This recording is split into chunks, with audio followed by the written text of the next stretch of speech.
Good morning. Well, actually, it's 6:15 on a Sunday evening. But do you know what today is? Today is my 500th video.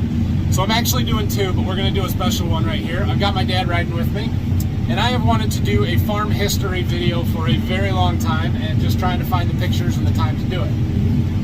We're going to do it right now for number 500.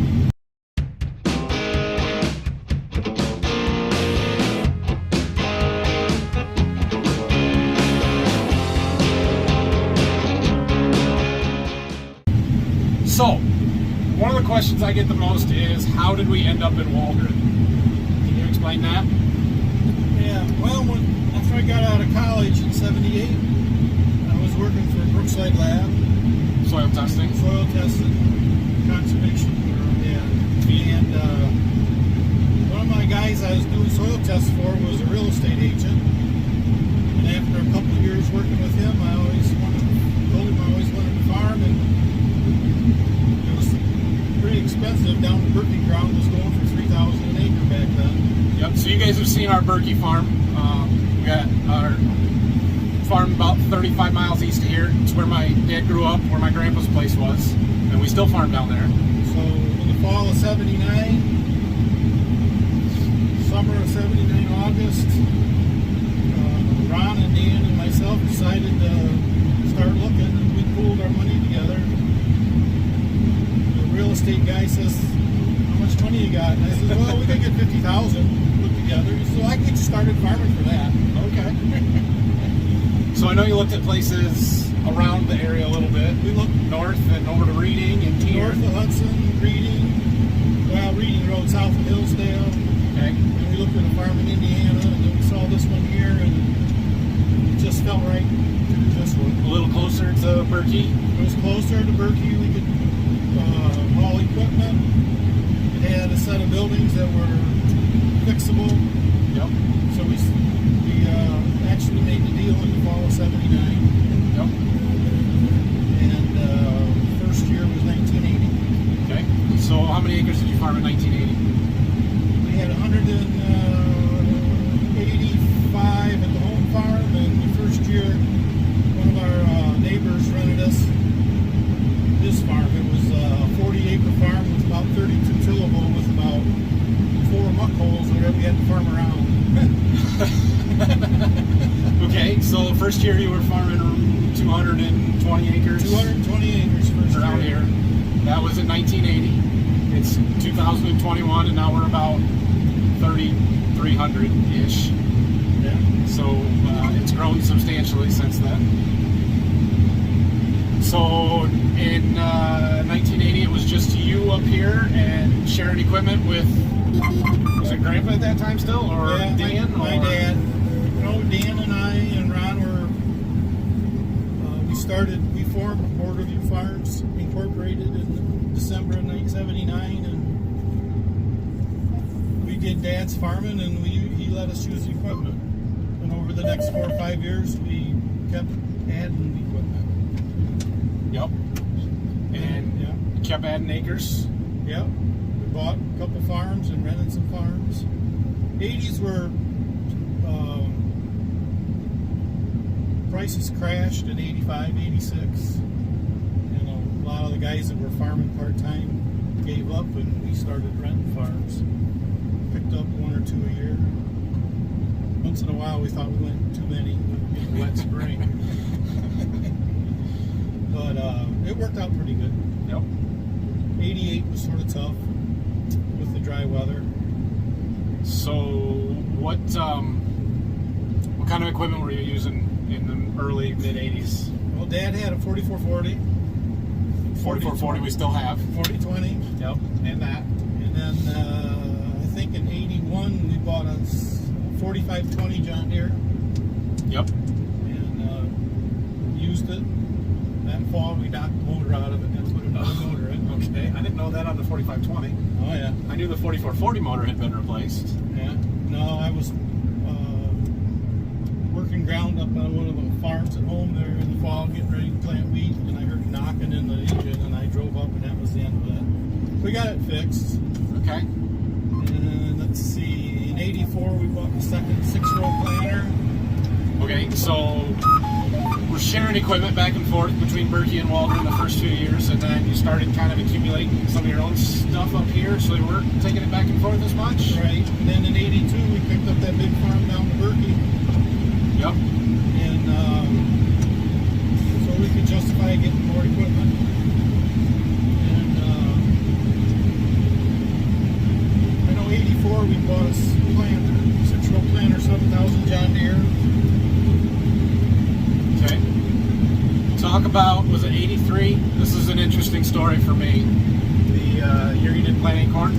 Well, yeah, 83, well, 82 was a big corn yield. We had 8 billion bushels of crop across the country, and so the price went down. Futures went down to less than $2. So the government came out with a pick year where you had your base acres established. You could bid it in. So a lot of the yields were like 90 or 95 or 100. So you took them yields, base acres times that base yield, and then you could bid in your acres on a percent basis. A lot of the cutoffs were like, if you were bid anywhere under 70%, you could bid your whole corn base in and you didn't have to plant corn that year. I think we bid like 69 or 70, and that was right at the cutoff, and they took it. Okay. So that year we only had beans and 20 acres of wheat. So we did a lot of tiling then. You left those fields fallow? You didn't plant beans or anything on them? Right. Okay. Worst deal as far as the weed pressure, because we thought we could just disc them down once, and one field the thistles started in, and we fought the thistles for the next 3 years after that. That was before when Roundup was $80 a gallon. Right. It was too expensive to just spray it 2 or 3 times, especially without a crop to harvest. And we didn't do any cover crops back then. Right. So, but we were tiling, put in 15 acres of tile the first year. In 81, we borrowed some money to put some more tile in, and we had 80,000 feet of 4-inch tile and 250-foot rolls set south of the barn. It was a huge stack. Okay. I think we tiled 50 acres that spring before the crops got in. Okay. Dan was working, putting in crops, and then I was tiling. All right. So I've got some of the aerial pictures of the farm that I'll show in the video here, but when you bought the farm, what buildings were there? Well, the red machine shed was there, shop. but the roof was off. Yep. The house and an old garage was there, plus the pig barn that's there, and then there was three other old buildings. We tore one of them down right away because it was bad shape. Okay. It was out in the field. And then we remodeled the hog barn, the pig barn. The hip roof barn. Hip roof barn, yeah. We put a new foundation and walls and floors in it. Finished out pigs from 80 until 96. Okay.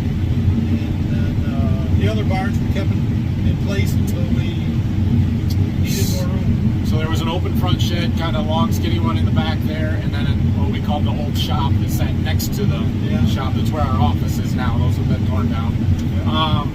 No grain system when you bought it? No grain system. When did you put the first bins in? We put those 2 Butler bins in, I think 82. 82. Okay, so that was pretty quick. And then the Stormore dryer went up in 86. I know that, because that's when I was born. The block shed.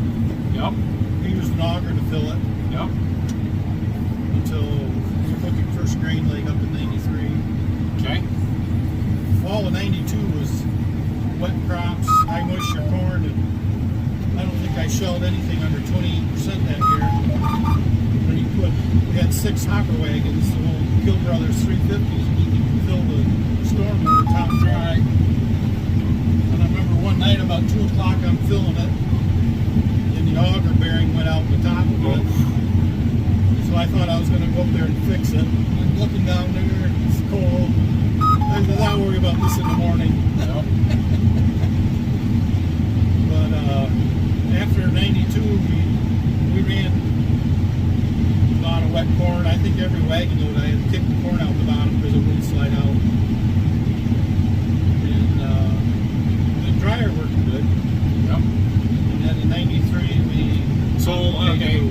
by 90, how many acres roughly were you farming at that point?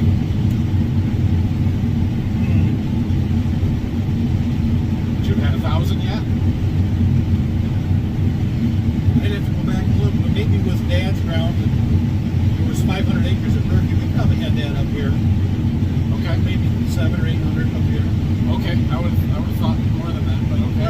I'd have to go back and check. So I know Phil, who's quite a bit younger, he came up and joined in 89. 89. So We had we still had pigs. hogs and cattle down to Berkeley, and then in 89, we ran, I don't know, it was the fall of 88 or 89, we ran into pseudo rabies in the hogs. Yep. So we had to depopulate. And the worst part about it is they ran the hogs and the cattle together some, and the cattle got sick. And Dad usually finished out 80 head of cattle. And that year, about 40 of them died from the pseudo rabies, so it was a big hit. And then, well, at the same time, in 89, 88, we picked up more ground. So Phil came up here to help me do the crop farming. Gotcha. Yeah. Okay. So then, yeah, 92 or 93, we expanded the grain system with the grain leg and the overhead bin in. Yep. And then, let's see, I start to remember some of this equipment. You bought a 9500 combine in the mid-90s? 98 maybe? 98, okay. We had two 4400s. Dad had a 4400, and we bought a 4400 in, I think it was 1985. Okay. We ran two 4400s for a while. I have some pictures of some white and red tractors. What were those?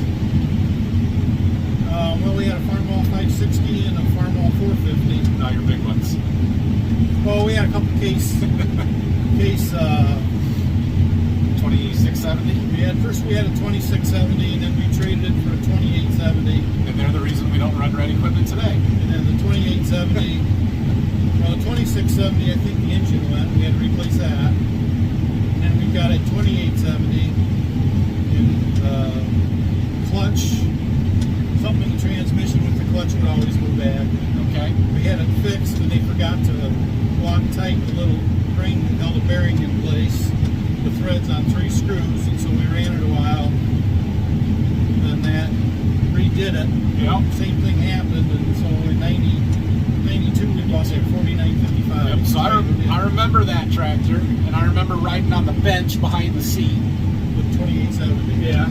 And then I remember in 92, all of a sudden one day, a new red tractor showed up. I don't remember what the number was. I think it's what they call a boxcar Magnum now. 7130. 7130. We tried, okay. we were We demoed it. And we also demoed a 4955 John Deere. The John Deere stayed, the red one went back. Yep. Yep, I remember that. 4955 had a little more power. Yep. And it was a nice tractor. I remember, I remember that one quite a bit. I actually painted that at one point. Yeah, I like that tractor. And then I remember in, I think, 98, I came home from school one day, and all of a sudden there was an 8300 sitting in our shop. 99. 99, okay. Yeah, in the fall of 99 after harvest, I went to an auction. Well, we bought a 12-row planter in 98. And you used the 4440. Used the 4440, and we thought we needed a little more power. Yep. And so there was an auction up at Wabash, Indiana, and that was the fall that pigs were 8 cents a pound. But you didn't have any. No, I got out in 96, so I felt lucky.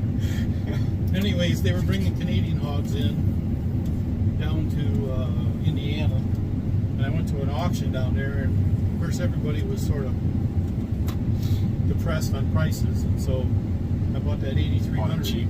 75,000. 75,000, and it was pretty. I mean, low hour, right? It had about 1,600 hours in. Okay. But I think one of the reasons it sold, it smelled. I don't know if they used it for hauling manure or what, but when it got warmed up and everything, you could smell it. Yeah, I see. After a while, it aired out. It was fine. I don't notice that now. All right. When you got in it, you could notice it. I think people didn't like it from that standpoint. That tractor's now got like 7,000 or 8,000 hours on it. 7130. 7,100 hours on I it. use it for moving dirt now. And it's probably still worth close to 70,000. So you've done well on that one. Yeah, I like that tractor. Yep. So, okay, so also 98, 99 time frame when the first bigger bin went up, that Butler bin. Butler bin was 42 footer. 98. 98, okay. 99, we got the big propane tank. Yep. And we were heavy into making straw at that point. And we had bought a New Holland bale stacker. 2000. And we put up that machine shed in the back in 2000, right? Right, we use that. Stored 13,000 bales of straw in it. And we usually got it made right. So I went to the racetrack in Chicago. We would load semi-trailers. The guy that we sold it to had doubles. And we would stack them as full of straw as you could possibly get them, and he took them to the horse race tracks in Chicago. So, okay. So then moving into the 2000s, I know 2001, 2 were not great years. They're not good years. Weather-wise and prices were not good. Right. I actually was starting my high school FFA project, SAE project they call it, and I remember selling corn in the fall of 2002 for $1.35 a bushel In Waldron. at Waldron. Yeah. It was rough. But the prices got a lot better quicker. Yep. But 2004 was better. 3 and 4, I think both. Yeah, we had good corn yields in 3 and 4. And I'm pretty sure, from my recollection, we were getting close to 2,000 acres or a little more by that point, right? Just at Probably. Waldron here. I mean, we had picked up quite a few farms in the 90s, took some Myers and Ebaws and newcomers. We bought Ebaws in 98, Cracks in 99, 98, first year was 99. Okay. So it was growing. And then 2004, we bought that 9300. Yeah. And I think that was also the year, maybe 2003, we bought the 9550 combine. Somewhere in that frame. It was a 2002, and we didn't buy it new, so it was right in there. The 9500? The 9550. We bought the 9500, and then we had the 9510. Right. Probably bought that. I don't even remember. And then we had the 9550 that we ran for a few years. We bought the 9660 in 2007. First new combine we bought was that 9660, and I've got some pictures I'll put into this of that. And then things got pretty good there from 2006 to 12, really. Yeah, well, Prices were better. ethanol market came in. Yep. We had pretty good yields in some of them years. And we upgraded a fair amount of equipment in there. We bought a new corn planter in 2009, 16 row. 16 row. We bought that 8430 in 2009 or 10, somewhere right in there. 2010. We bought the bean planter in 2011, I believe. Yeah. 1790.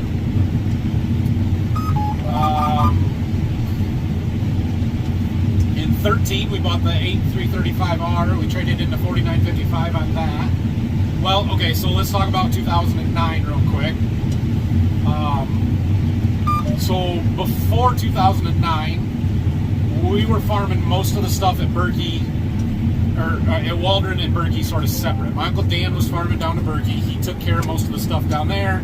Would come up and help us some, but we were farming so much more up here that we usually didn't get done in time to go help him and Berkey. And then Dan died the day after Christmas in 2009, right? 2008. 2008. So 2009 was the first year we decided that we were going to go back and forth and farm both, and kind of picked up a lot of ground all of a sudden there. So that kind of changed things. That's when I was getting out of college. I graduated in December of 2007, was working full-time for Golden Harvest as a sales rep at that time, and when Dan passed away and we picked up all that ground, you had your health problems. Yeah, I had heart surgery. He had a heart bypass surgery, a double bypass, and that was right after Labor Day 2009, I think. September 9, 2009. And so then I decided to come back and farm full time and picked up my dealership at that time. And we were farming a fair amount more acres then, because we picked up almost 600 in Berkey all of a sudden. And then I don't remember what year it was, 12 or 13, somewhere in there. We picked up a farm over by Fayette that was like 400 acres, right? Yeah, it was close to 14. 14? Okay. It was 14. We only farmed it for a few years, but we really added some acres there. It was a good deal. And it worked out well for us. We made pretty good money at it, let us upgrade our equipment. Yep, we were able to buy this combine, the 680, in 2014. Got the 9510R. We got the 9510R, the big tractor then. We had bought a 9300, yeah, we talked about that back in 2003. So we were ready for an upgrade at that point. We upgraded some tillage equipment. And then, what else did we do there? We bought traded corn planters in 13. I wanted to go to Central Commodity System. The old one, old 16 row didn't have that. We bought that sprayer in 15, fall of 15, I think so. So we had upgraded sprayers in there. A lot of what we still have now, we bought in that early 2010s period. So. When we upgraded the grain systems too. Oh yeah, then we did do a lot of grain system work. So after we started going down to Berkey more, we were still running 2 combines at that point. When we bought the 9660, Dan actually bought our 9550 from us, and he was running that down there. And then when we started farming both, we kept that combine and ran both of them for a few years. It worked out pretty well, except for that we needed 2 combine operators. And one of the things that we quickly realized was that when we were down to Berkey shelling corn, that dryer that we had down there wasn't fast enough to get the corn dried and get back to Waldron to harvest our crops faster. I think the first year we went down there, yeah, it was 2009, we had wet crops, everything had to get dried. We spent more than 2 weeks down there shelling like 300 acres of corn, or not even, 250 acres of corn. And so we decided to upgrade the grain system down there. We put up the second top dry, that big GSI top dry, put a bigger leg in, we had more grain storage. That worked out well. And then we added a bin at Waldron here, that big 120,000 bushel bin. Well, we did the 2012, we did 2012 we put that 42-foot souk up in. We put that second 42-footer in, and then we upgraded put the big one in. What year was that? 17? Yeah, 17 I think, and then 18 we put in the dryer. We took the Stormore dryer out, top dry, and put in the grain handler that we run now. And yeah, we've upgraded that stuff quite a bit the last 5 years. But we've always tiled. We've tiled every year I've been up there. Yep, tiling ever since. Some years was not too much, but the contractor that we still have doing our tiling now is the same one that did tile work for Dad in 1981. I get that question occasionally of why we don't have our own tile plow, and it's because we've worked with the same people for a long time. They do a really good job, and as long as they're going to keep doing it, we're going to let them keep doing it. I don't have time. We don't have time or the desire, to be honest. I've graduated to moving dirt with pans every summer, and it takes up a lot of time. Yep. So, and that brings us pretty much to where we're at now. There'll be some new equipment upgrades coming. We did this grain cart a few years ago. A few little things here and there, and probably some stuff coming. So, what would you have done different in the last 40 years?